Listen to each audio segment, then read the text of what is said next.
This channel does not promote any violent, harmful, or illegal activities. All content provided by this channel is meant for an educational purpose only.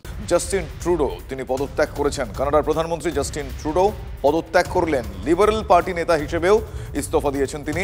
Bharat বিদ্বেষ ও খালিস্তানি তোষণের জন্য দলের অন্দরেই ক্রমশ কোণঠাসা হয়ে পড়ছিলেন তিনি। শেষমেশ চাপের মুখে গদি ছাড়তেই হলো কানাডার প্রধানমন্ত্রীকে। আমার সহকর্মী জ্যোতির্ময় কর্মকার এই মুহূর্তে আমার সঙ্গে টেলিফোন লাইনে রয়েছেন। জ্যোতির্ময়, আমি যে কথা দিয়ে শেষ করলাম, তাহলে কি শেষ পর্যন্ত চাপের মুখে পড়ে যে সিদ্ধান্ত সময়ের অপেক্ষা ছিল তার বাস্তবায়ন ঘটল? দেখো, দুটি বিষয় মূলত জাস্টিন ট্রুডোর বিরুদ্ধে গিয়েছে। প্রথমত, দেশের অভ্যন্তরীণ ক্ষেত্রে একাধিক বিষয় নিয়ে, তার মধ্যে অন্যতম মূল্যবৃদ্ধি, সেই বিষয় নিয়ে অসন্তোষ। দ্বিতীয়ত, একাধিক একের পর এক বিদেশ নীতিতে ভুল বিদেশ নীতি তার খেসারত দিতে হলো জাস্টিন ট্রুডোকে। তুমি ঠিক যেমনটি বললে যে শুধুমাত্র দলের অন্দরে এবং তার পাশাপাশি কানাডার অন্দরে ভোট ব্যাংকের কথা মাথায় রেখে যেভাবে ভারত বিরোধিতার পথে নেমেছিলেন তিনি, এই একদিকে যেমন এই বিষয়টির খেসারত দিতে হয়েছে, দ্বিতীয়ত ডোনাল্ড ট্রাম্প তিনি জেতার পরেই মুখ খুলতে শুরু করেছিলেন কানাডার বিরুদ্ধে এবং কানাডার উপরে 25% আমদানি শুল্ক তিনি চাপিয়ে দেওয়ার পক্ষে সওয়াল করেছিলেন। এরপরেই তার ক্যাবিনেটে কার্যত ঝড় ওঠে। এই বিষয়কে নিয়ে তিনি আমেরিকা পৌঁছে যান, ডোনাল্ড ট্রাম্পের সঙ্গে কথা বলতে যান, কিন্তু সেই পদক্ষেপ ফলপ্রসূ হয়নি। তার পরবর্তী ক্ষেত্রে মন্ত্রিসভার বৈঠকে deputy prime minister Chrystia Freeland তিনি পদত্যাগ করেন এবং গত ডিসেম্বরের 18 তারিখ দেশের অভ্যন্তরে যেভাবে অস্বাভাবিক মূল্যবৃদ্ধি হচ্ছে তার জেরে অর্থমন্ত্রী তিনি পদত্যাগ করেন এবং এরপরেই তিনি বুঝতে পারেন যে চাপ ক্রমশ বাড়ছে। তিনি সম্পূর্ণভাবে মন্ত্রিসভা রাতারাতি বদলে ফেলেন এবং এই গত কয়েকদিন আগে যে আস্থা ভোট হয়েছে সেই আস্থা ভোটে কার্যত কানের কাজ দিয়ে কোনোভাবে তার সরকার বেঁচে গিয়েছে, কিন্তু তারপরেও লেবার পার্টির অন্দরে তার নেতৃত্ব নিয়ে প্রশ্ন উঠতে থাকে এবং কিছুক্ষণ আগে তিনি সাংবাদিক বৈঠক করে জানিয়ে দেন যে তিনি লেবার পার্টির পদ থেকে এবং প্রধানমন্ত্রী হিসেবে পদত্যাগ করছেন এবং পরবর্তী নেতা নির্বাচন হওয়া না হওয়া পর্যন্ত তিনি প্রধানমন্ত্রীর দায়িত্ব সামলাবেন। অক্টোবর মাসে। ধন্যবাদ জ্যোতির্ময়। অন্যদিকে অসমে অবৈধ কয়লা খাদানে জল ঢুকে গিয়েছে, ফলে বড় বিপত্তির পরিস্থিতি সেখানে। একাধিক শ্রমিক খাদানের ভিতরে আটকে পড়েছেন বলে আশঙ্কা করা হচ্ছে। অবৈধ খাদানটি ডিমা হাসাও জেলার উমরাংশ এলাকায়। আর কি আপডেট রয়েছে লেটেস্ট আমি জানবো আমার সহকর্মী সুমন কল্যাণের কাছ থেকে। সুমন,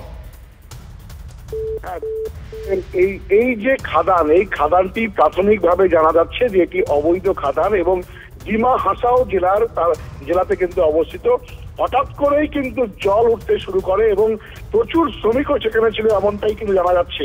তবে স্থানীয় প্রশাসনের পক্ষ থেকে যেটা জানানো হয়েছে তারা চেষ্টা করছেন উদ্ধারের জন্য। তবে এখনো পর্যন্ত যা খবর তাতে কিন্তু বেশ কয়েকজন এখনো পর্যন্ত আটকে রয়েছে।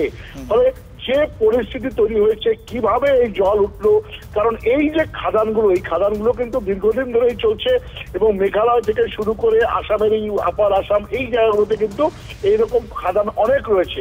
আর এই খাদানগুলোতেই কিন্তু বিপর্যয় নেমে এসছে। কারণ এই যে ডিমা হাসাও জেলা, এখানেও কিন্তু কয়েকটি খাদান রয়েছে, তার মধ্যে এই খাদানটিতেই কিন্তু যে অনেকগুলো শ্রমিক এখন আটকে রয়েছে। ফলে উদ্ধার কার্যের জন্য যথেষ্ট তৎপরতা দেখাচ্ছে পুলিশ প্রশাসন থেকে শুরু করে উদ্ধারকারী দলরা। তবে এখনো পর্যন্ত অনেকেই কিন্তু খাদানের ভেতরেই রয়েছে। বেশ, ধন্যবাদ সুমন। পাসপোর্ট জালিয়াতি কাণ্ডে আতশ কাচের তলায় কলকাতা পুলিশের আরো 4 জন। লালবাজার সূত্রে খবর পাওয়া যাচ্ছে যে তাদের মধ্যে 2 জন পুলিশ আধিকারিক এবং বাকি 2 জনের মধ্যে একজন কনস্টেবল, একজন হোমগার্ড। আর সন্দেহভাজনদের কাছ থেকে পাসপোর্ট জালিয়াতি চক্রের আরো তথ্য পাওয়া যাবে বলে তদন্তকারীরা এই মুহূর্তে মনে করছেন। পাসপোর্ট জালিয়াতির চক্রের শিকড় খুঁজতে গিয়ে সর্ষের মধ্যেই ভূতের হদিশ মিলেছিল। এবার তাতে এক রোমহর্ষক তথ্য। পুলিশ সূত্রের খবর, পাসপোর্ট জালিয়াতি কাণ্ডে কলকাতা পুলিশের 4 কর্মীর ভূমিকা আতশ কাচের তলায়। তালিকায় আছেন পুলিশের 2 আধিকারিক, একজন কনস্টেবল এবং 1 হোমগার্ড।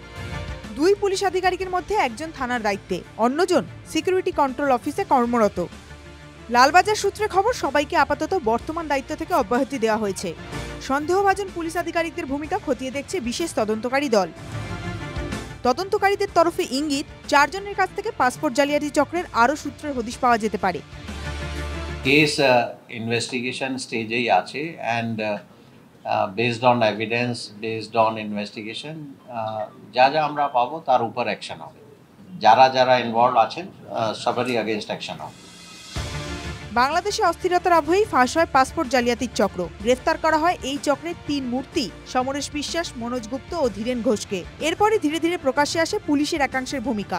পাসপোর্ট তৈরি করতে হলে পুলিশ ভেরিফিকেশন গুরুত্বপূর্ণ একটা ধাপ। সেখানেই জালিয়াতি চক্র ডালপালা মেলেছিল বলে অভিযোগ।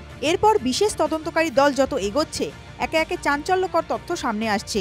এদিকে পাসপোর্ট জালিয়াতির মামলায় পঞ্চশহর পোস্ট অফিসের অস্থায়ী কর্মী দীপক মণ্ডলের জামিন মঞ্জুর করেছে আদালত। সিজার মণ্ডল, সুশোভন ভট্টাচার্য ও সুপ্রিয় গুহ রিপোর্ট, TV9 বাংলা। মুখ্যমন্ত্রী নির্দেশ দিয়েছেন, সেই মতোই বাস্তবায়ন দেখতে পাওয়া গেল। মুখ্যমন্ত্রীর নির্দেশে বাসের যে অপ্রতুলতা তা খতিয়ে দেখতে পথে পরিবহন মন্ত্রী স্নেহাশিস চক্রবর্তী। কোন কোন রুটে বাসের সমস্যা রয়েছে, অফিস যাত্রীদের কি কি অভিযোগ রয়েছে, শহর এবং শহরতলির বিভিন্ন এলাকায় ঘুরে তা বোঝার চেষ্টা করলেন মন্ত্রী।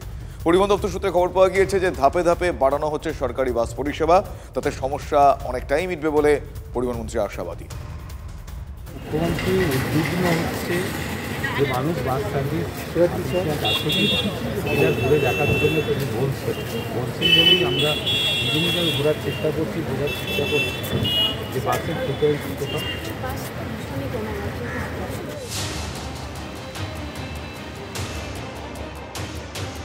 শহর শহরতলির বুকে চলাচলকারী সরকারি বাসের সংখ্যা বৃদ্ধি করা হচ্ছে। মুখ্যমন্ত্রীর ধমকের পর সিদ্ধান্ত নিল পরিবহন দপ্তর। অফিস ছুটির সময় সেক্টর 5-এর SDF মোড়ে পরিবহন মন্ত্রী হঠাৎ তাকে কেন পথে নামতে হলো সে কথাই বলছিলেন। আর তা বলতে গিয়েই এক নিত্যযাত্রী শোনালেন সেই জ্বলন্ত সমস্যার কথা।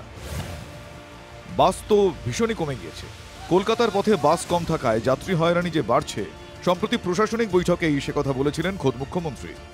তার ধমকের মুখে পড়েন পরিবহন মন্ত্রী। স্নেহাশিস চক্রবর্তীকে পথে নেমে সরেজমিনে পরিস্থিতি খতিয়ে দেখার নির্দেশও দিয়েছিলেন তিনি। সাইলেন্ট ডিপার্টমেন্ট হয়ে গেছে। অনেক লোক রাস্তায় দাঁড়িয়ে থাকে। কখনো কি সার্ভে করে দেখেছেন কোথায় কোথায় বেশি লোক দাঁড়িয়ে থাকে অফিস ছুটির পর, যেখানে বাসের ফ্রিকোয়েন্সি বাড়াতে পারে? বাসের ফ্রিকোয়েন্সি বাড়লে তারা যাতায়াত করতে পারে। আমার চোখেতে প্রায় পড়ে।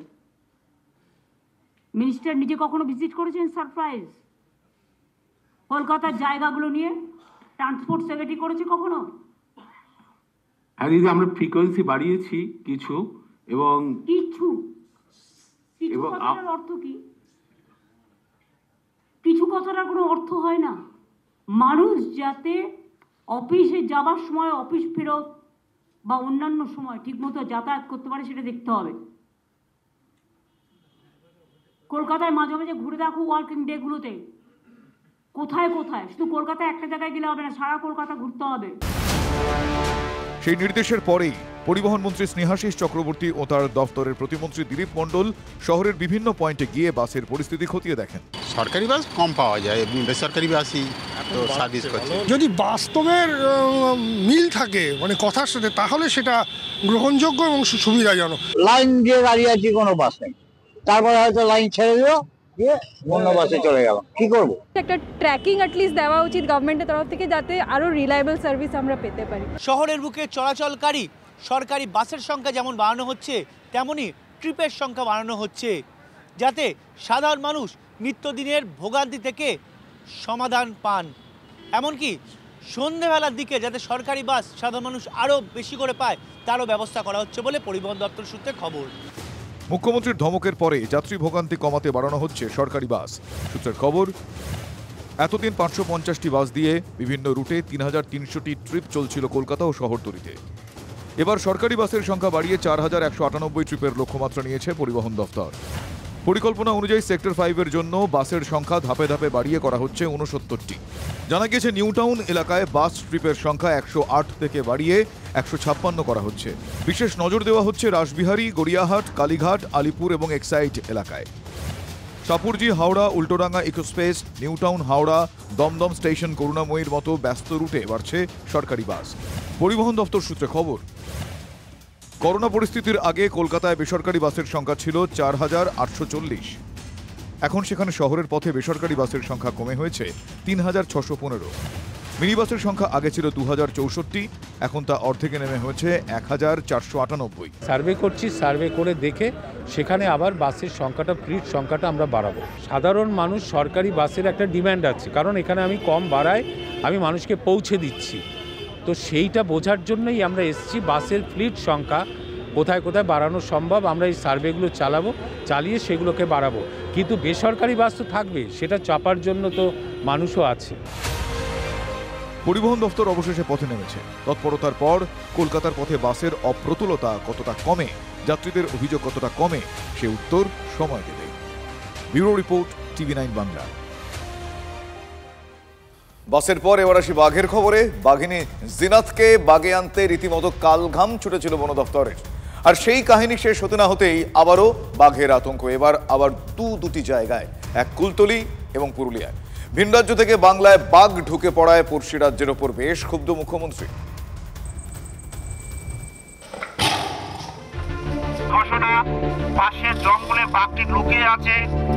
পড়শি রাজ্য থেকে আবার বাঘ ঢুকে পড়েছে বাংলায়। পুরুলিয়া সীমানায় ফের বাঘের আতঙ্ক, নজরদারি বন দফতরের।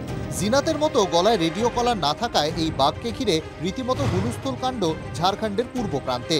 ভিন রাজ্য থেকে বারবার বাঘ ঢুকে পড়ায় পড়শি রাজ্যের ওপর ক্ষুব্ধ মুখ্যমন্ত্রী। যেই আমরা উদ্ধার করলাম, আমাদের বন বিভাগ প্রশাসন সকলে মিলে দিন রাত খেটে, সঙ্গে সঙ্গে ফোন আসতে শুরু করলো, ফেরত দাও ফেরত দাও ফেরত দাও, আর দিয়ে দিলাম। এবার আবার একটা চলে এসছে কাল। তো তোমরা তো টেক কেয়ার করবে তোমাদের ফরেস্টে, পাঠালে চিরকালের জন্য পাঠাক আমরা রেখে দিচ্ছি।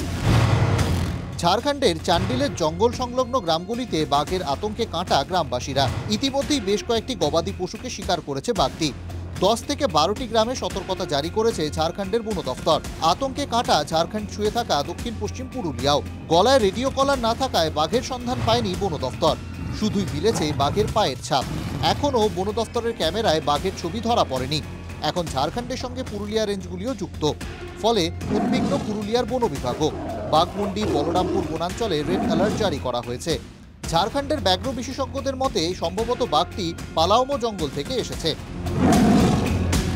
আমাদের মতো নর্মাল রুটিন পেট্রোলিং মনিটরিং যা আছে আমরা করছি। যদি বাঘ সে মুভ করতেই পারে, সে যদি চলে আসে তখন আমরা আবার সেভাবে ব্যবস্থা নেব। जो पगमार्क देखा गया है वो साधारण हो सकता है, बाघ हो सकते हैं, धुआं भी हो सकता है।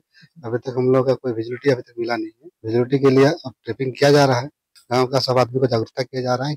सुबह को घर से जल्दी ना निकले, रात को भी घर से बाहर ना निकले। দক্ষিণ 24 পরগনার কুলতলিতে বাঘের আতঙ্ক, লোকালয়ে বাঘের পায়ের ছাপ।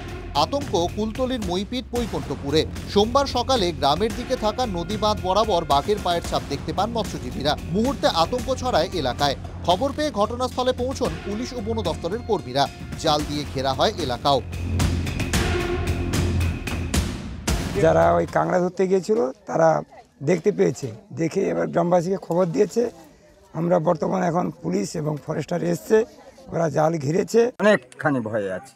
কি চাইছেন আপনারা? যে অন্তত বাঘটা এলাকার থেকে অন্তত যাতে সরে যায়, গভীর জঙ্গলের দিকে যদি চলে যায়। এদিকে বাঘের পর এবার হাতির আতঙ্ক পুরুলিয়ায়।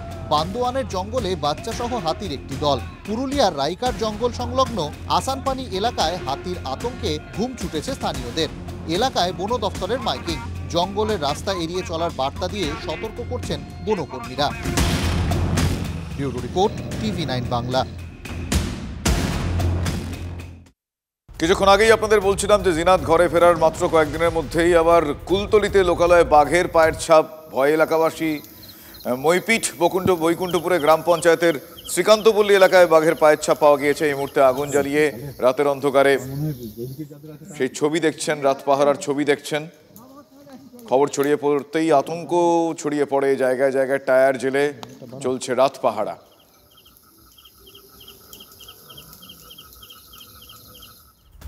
জমি সংক্রান্ত বিবাদের জের, আর তারপরে স্বামীর ছোড়া গুলিতে গুলিবিদ্ধ স্ত্রী। নদিয়ার চাপড়ার পুকুরিয়ার ঘটনায় চাঞ্চল্য ছড়িয়েছে এলাকায়। স্থানীয় সূত্রে জানা গিয়েছে যে ওই গ্রামের বাসিন্দা তাপস মিস্ত্রির সঙ্গে প্রতিবেশীর জমি নিয়ে বিবাদ বাঁধে। গন্ডগোলের সময় বন্দুক উঁচিয়ে ভয় দেখাতে যায় তাপস। সেই সময় তার স্ত্রী তাকে বাধা দেওয়ায় গুলি চালায় সে। গুলি তার স্ত্রীর লাগে। রক্তাক্ত অবস্থায় মহিলাকে চাপড়া গ্রামীণ হাসপাতালে ভর্তি করা হয়েছে। অভিযুক্তের খোঁজে সন্ধান চালাচ্ছে চাপড়া থানার পুলিশ।